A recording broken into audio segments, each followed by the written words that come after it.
You may have built this company once, Mom, but people like you don't survive in business anymore. My daughter-in-law Rebecca sat across the boardroom table while my own son sat beside her and avoided my eyes. The words landed softly, almost politely, but they cut deeper than shouting ever could. The conference room on the 32nd floor of Hayes Corporation suddenly felt colder than the January wind outside the windows. I looked around at the people I had worked beside for more than 40 years. Men who used to bring me coffee during overnight inventory counts.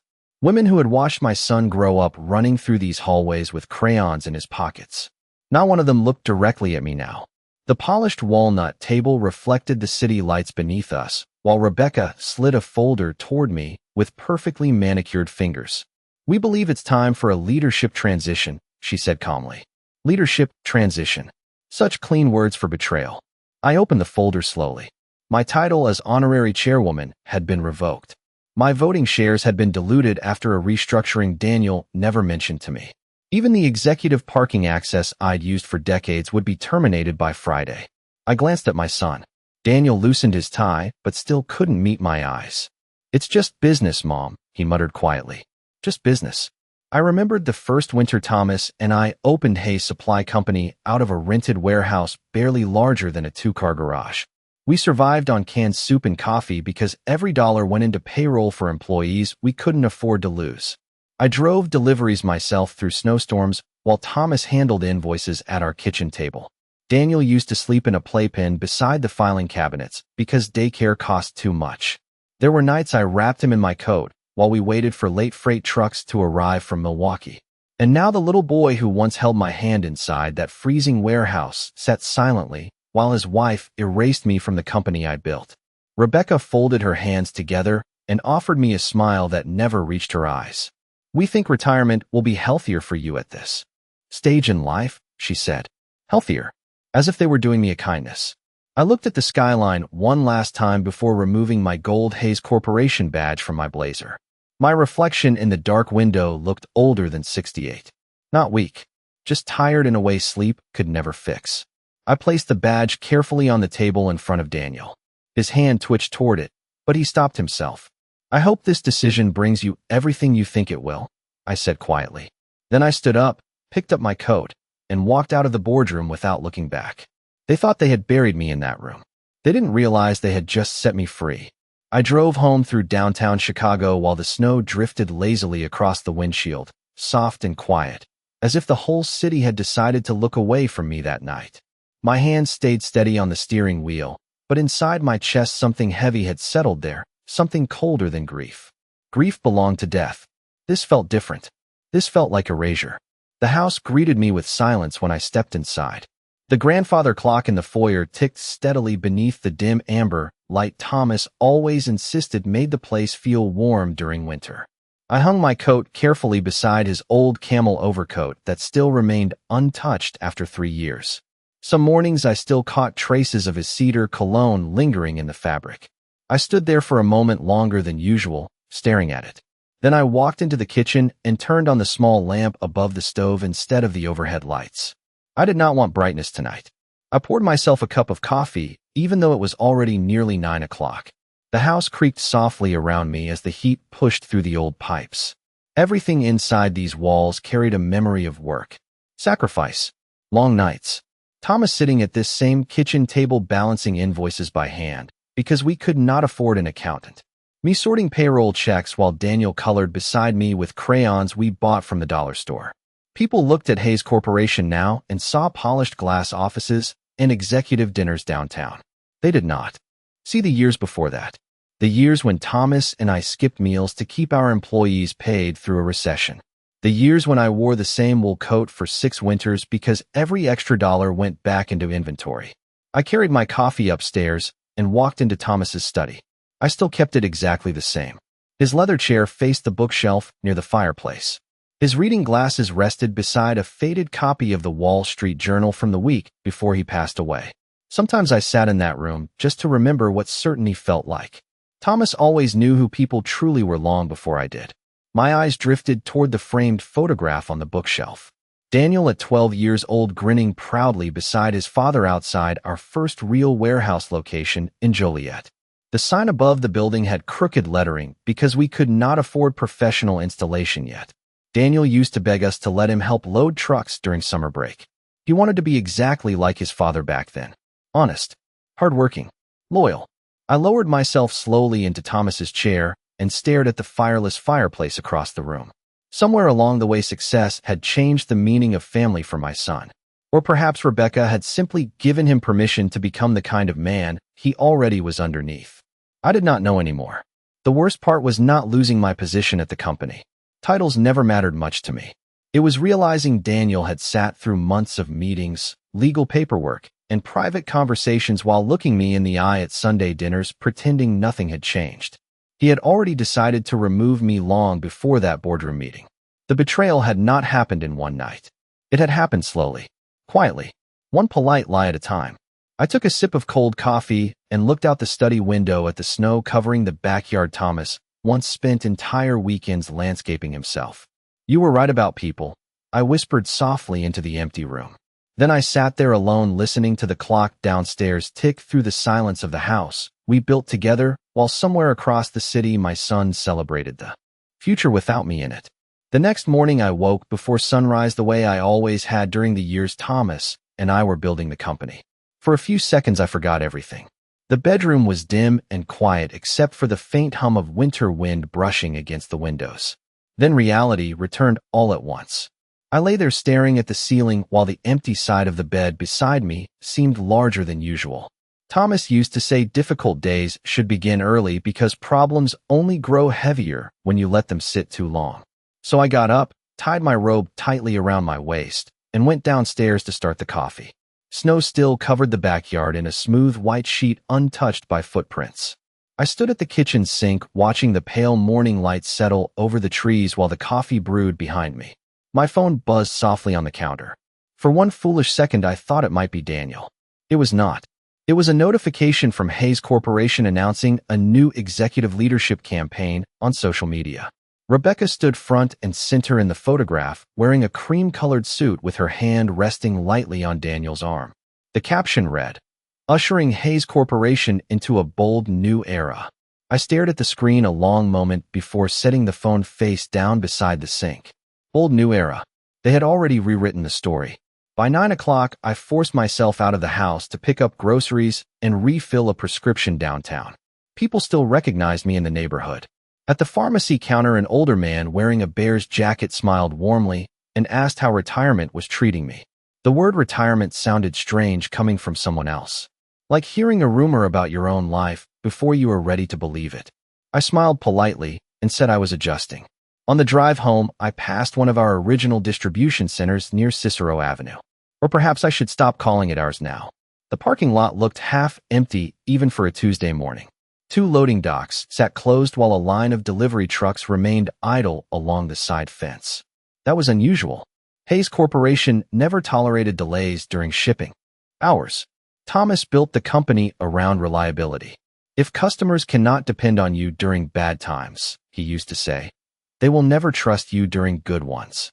Something tightened in my chest as I slowed at the red light across from the building. A young warehouse employee stepped outside for a smoke break and glanced toward my car. For a moment, his expression shifted into recognition. Then embarrassment followed quickly after. He lowered his eyes and turned away. I kept driving. Later that afternoon, I sat at the dining room table sorting old mail when I noticed several envelopes accidentally delivered to my address instead of corporate headquarters. Vendor notices. Payment reminders. One envelope stamped urgent final request. My fingers paused against the paper. Hayes Corporation never missed payments in all the decades Thomas and I ran it together. Never. Even during recessions. Even after the market crash in 2008. I stared at the envelopes spread across the polished wood table while the grandfather clock ticked steadily in the hallway behind me. Rebecca loved appearances. Daniel loved avoiding conflict. Together, they had become dangerous in the worst possible way. One cared too much about looking successful. The other cared too little about what things actually cost. For the first time since leaving the boardroom, something colder than sadness settled inside me. Doubt. Not about myself. About them. 3 days passed before anyone from the company contacted me directly. Not Daniel. Not Rebecca. Not even a formal courtesy call from the board. It was Arthur Bennett who finally knocked on my front door just after 6 on a gray Thursday evening, while freezing rain tapped softly against the porch railing. Arthur had been our corporate attorney for nearly 30 years. He was the kind of man who still carried paper files instead of trusting everything to a laptop. Thomas used to joke that Arthur probably billed clients by the pound because of how much paperwork he dragged around. When I opened the door, he gave me a tired smile and lifted a bakery box from a local place downtown. "I figured you probably forgot to eat dinner again," he said. Quietly. Some habits become visible after enough decades. I stepped aside and let him in. Arthur removed his wet coat carefully and glanced around the house with the same respectful sadness people always carried after losing someone they admired. "Still feels like Thomas is going to walk in complaining about the stock market," he murmured. I managed a faint smile at that because it was true. Thomas hated cable news, but watched financial reports every morning like they were gospel. We settled in the kitchen with coffee and untouched slices of pie while the storm darkened the windows outside. Arthur did not waste time pretending this was only a social visit. He slid a thick manila folder across the table toward me. "I should not technically be showing you this," he admitted quietly, "but you deserve to know what is happening." I opened the folder slowly. Inside were balance sheets, vendor complaints, debt summaries, and internal restructuring reports from Hayes Corporation. My eyes moved line by line across numbers that felt painfully familiar. Except these numbers were wrong. Inventory expansion without secured contracts. Luxury office renovations approved during declining revenue quarters. Executive bonuses issued despite shrinking operating margins. Rebecca's fingerprints were everywhere. Expensive branding campaigns. Consultant fees. Public image investments. All surface. No foundation. Daniel signed off on all of it. I asked softly. Arthur nodded once. He trusts her completely. I leaned back in my chair and stared at the papers spread across the kitchen table where Thomas and I once planned every major decision together. We never expanded faster than cash flow allowed. We never borrowed money to impress people. Hayes Corporation had survived because Thomas respected risk and I respected numbers. Somewhere between ambition and ego, Daniel and Rebecca had stopped respecting either. Arthur hesitated before pulling one final document from the folder. "There is something else," he said carefully. "Langford Industrial Group is being prepared for acquisition." I looked up immediately. Langford had been our biggest competitor in the Midwest for over 20 years. Thomas respected Victor Langford because he built his company the same way we built ours. Slowly, carefully. "Who was buying them?" I asked. Arthur held my gaze for a long second before answering. "Several firms are interested, but Victor specifically asked whether you might want to meet." The kitchen suddenly felt very quiet. Rainwater slid down the windows while the refrigerator hummed softly behind us.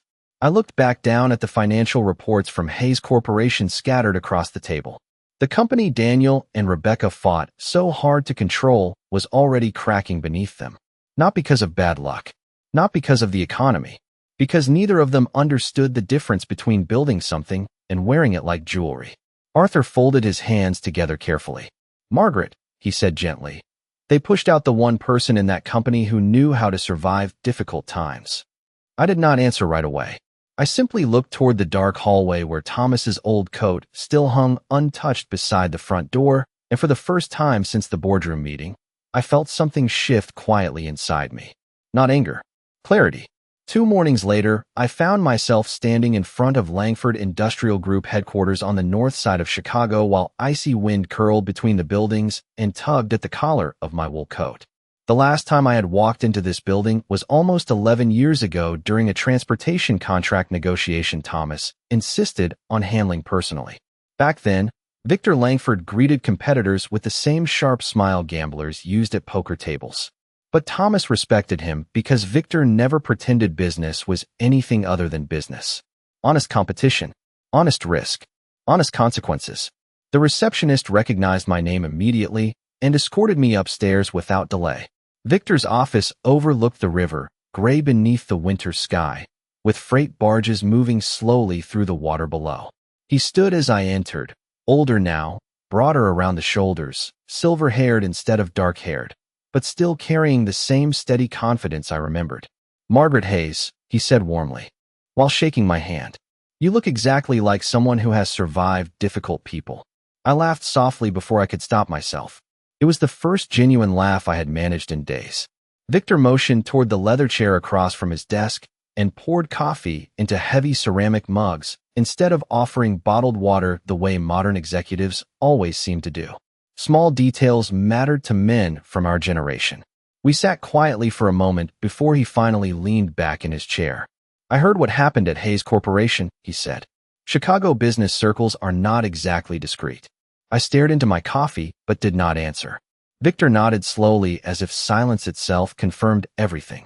"Thomas would be furious," he added carefully.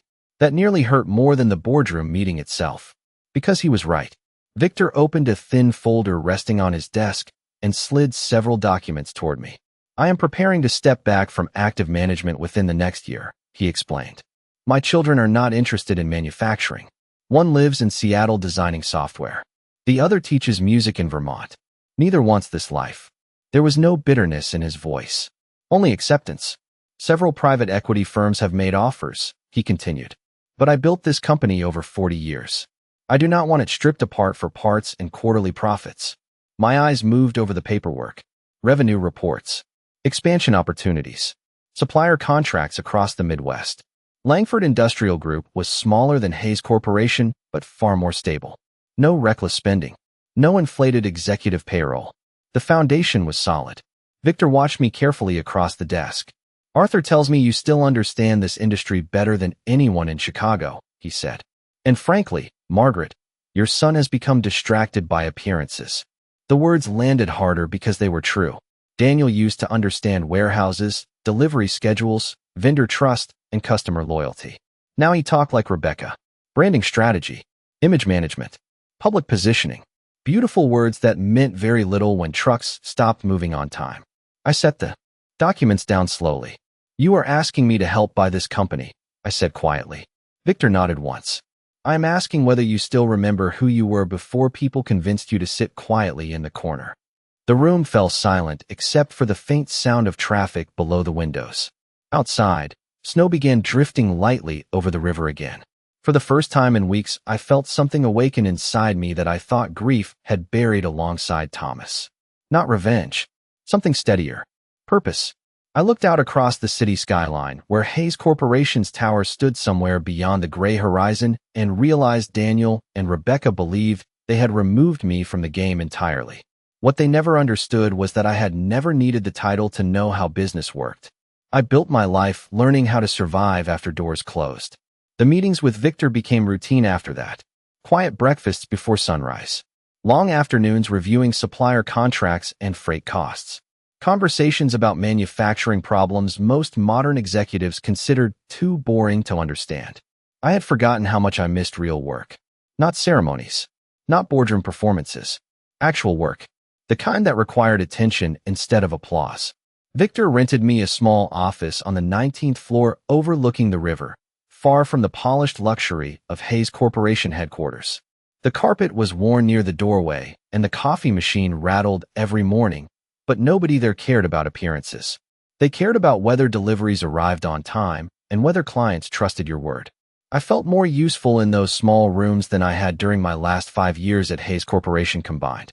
By early March, the snow finally began melting along the sidewalks downtown, leaving behind dirty piles of slush at every street corner. Chicago always looked exhausted at the end of winter. One afternoon, Arthur stopped by my office carrying another stack of reports from Hayes Corporation. His expression alone told me things were getting worse. 3 regional contracts gone in 6 weeks, he said quietly while setting the papers down on my desk. And they are bleeding experienced employees. I scanned the reports silently. Senior logistics managers resigning. Warehouse supervisors leaving without notice. Vendor disputes over delayed payments. Rebecca had started hiring younger executives from outside industries with impressive resumes and no understanding of supply chain operations.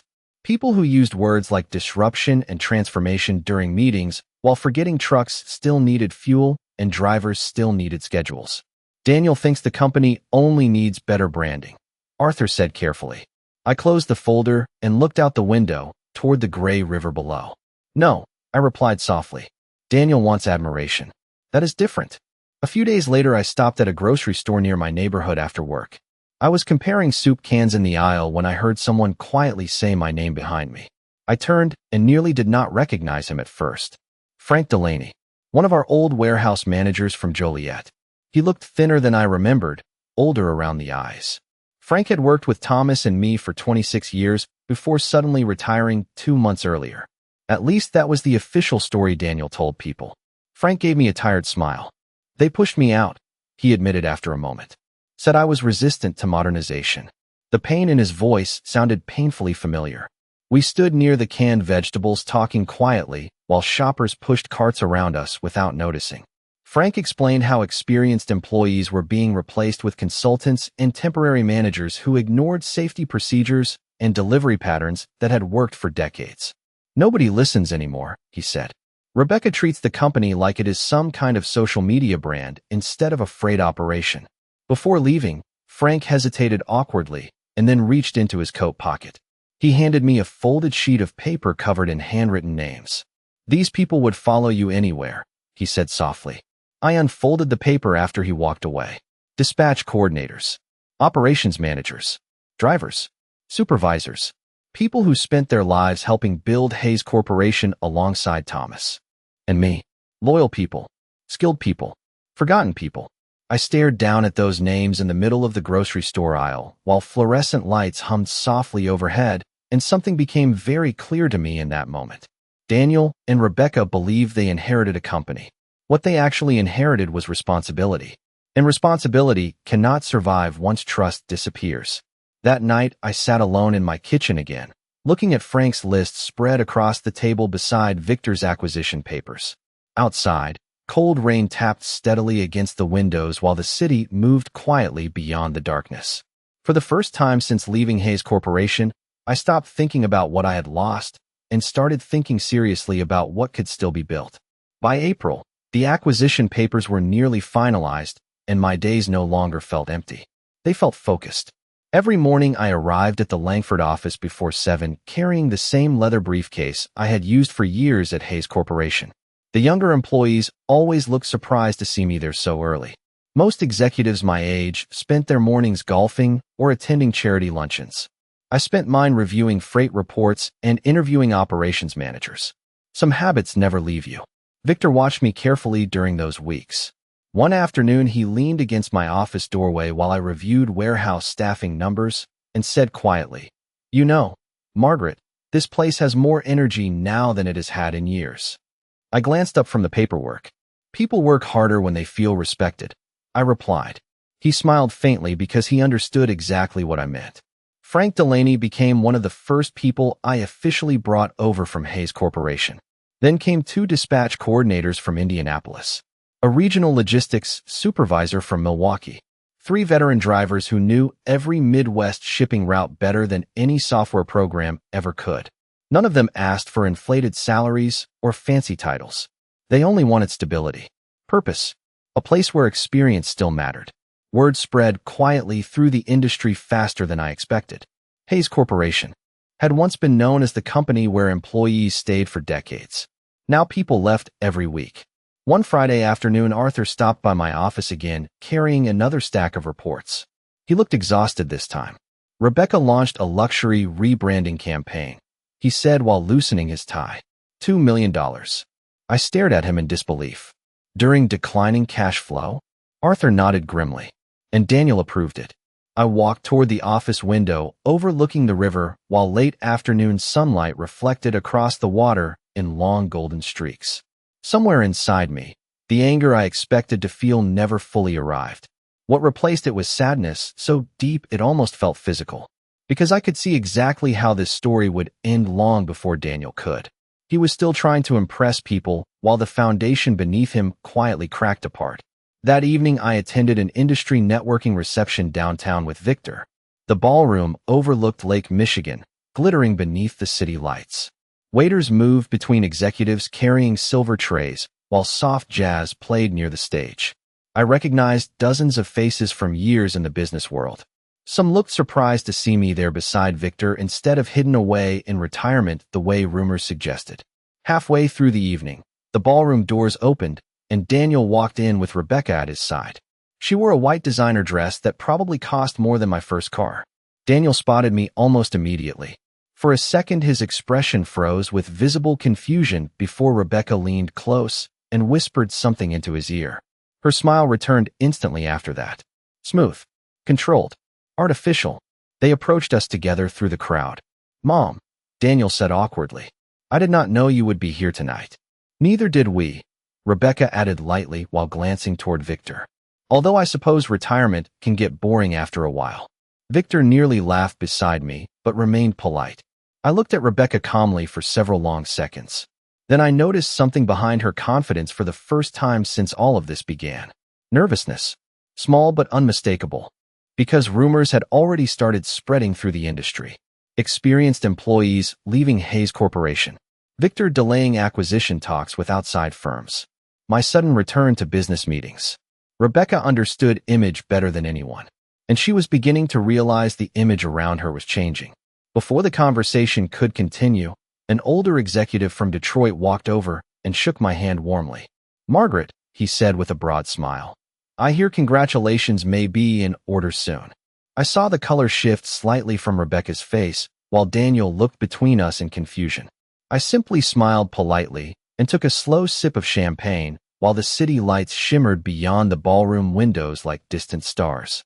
The official announcement happened 3 weeks later at the Midwest Manufacturing and Logistics Gala held inside one of the old historic hotels along Michigan Avenue. I almost did not attend. Large events like that exhausted me these days. Too many polished smiles. Too many people pretending success came easily. But Victor insisted my presence mattered. Tonight changes the story, he told me quietly before we entered the ballroom together. The chandeliers cast warm gold light across hundreds of executives, investors, suppliers, and reporters gathered around linen-covered tables. Conversations floated through the room in low, elegant waves while cameras flashed near the stage. I recognized nearly every major manufacturing family in the Midwest. Some nodded respectfully as I passed. Others looked openly curious. The rumors had spread far beyond Chicago now. Daniel and Rebecca arrived late enough to be noticed. Rebecca always understood entrances. Her silver gown shimmered beneath the lights, while Daniel wore the strained expression of a man sleeping badly for weeks.